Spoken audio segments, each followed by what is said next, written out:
প্রথমত গালির কথা যদি বলেন, আমি খুব বোল্ডলি একটা গালি একবার দিছি, যেদিন হাসনাতদেরকে গোপালগঞ্জে আটকাইয়া হাসনাত আমাকে ফোন করে বলতেছে পুরো অবরুদ্ধ হয়ে গেছে ওরা, এবং ওদেরকে একদম খুবই বাজে অ্যাটেম্প নেওয়া হয়েছে ওদের বিরুদ্ধে যে এরকম করবে। আপনি ভাবেন সেরকম অবস্থায় আমি হাসনাতের পলিটিক্স কিন্তু করি না, আমি কিন্তু এনসিপি না, সে বিষয় আসছে। কিন্তু যে কোনো ব্যাপারেই একজন মানুষের সাথে যখন এরকম করা হবে তখন আমরা ট্রিগার তো হব।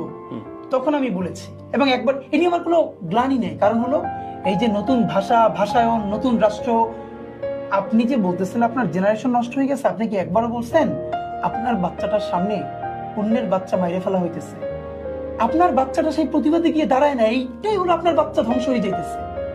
আপনার বাচ্চা আপনি মানুষ করতে পারতেছেন না, যে অন্যের বাচ্চা মরে যাচ্ছে সেজন্য সে দাঁড়াইতে পারতেছে না প্রতিবাদে, এইটা কি আপনার ধ্বংস মনে হয় না? আর সোসাইটিতে, এবং আবার একটা বলি, মানে প্রয়োজনীয় শব্দ বোমা আপনি বলছেন। হ্যাঁ, এবং আরেকটা ব্যাপার বলেন, আরেকটা দেখেন হলে তাদের বাচ্চারা কি ইংলিশে শব্দগুলো বলতেছেন, এইসব শব্দ বলে না, ইংলিশ মিডিয়ামের বাচ্চারা বলে না, সব বলে, কিন্তু ইংলিশের স্ল্যাং গুলো স্ল্যাং মনে হয় না। এটা গানটা ভুলে গেছে, ছোটবেলায় গানটা অনেক শুনতাম, যে বড় লোকের সবই রাইট হয়, গরিব বললে রং, কবি গুরুর প্রেমে পড়লে বাবা মা গর্বিত, আর আমার প্রেমে পড়লে মেয়ে হয় সে নির্যাতিত। মনে হয় গালিগুলো যদি ইংলিশ হয় তাহলে পশ, এলিট, সুন্দর, এগুলো বাংলা হলে বস্তি। তো এই জায়গাটা দিয়ে আমরা ভাঙতে চাই।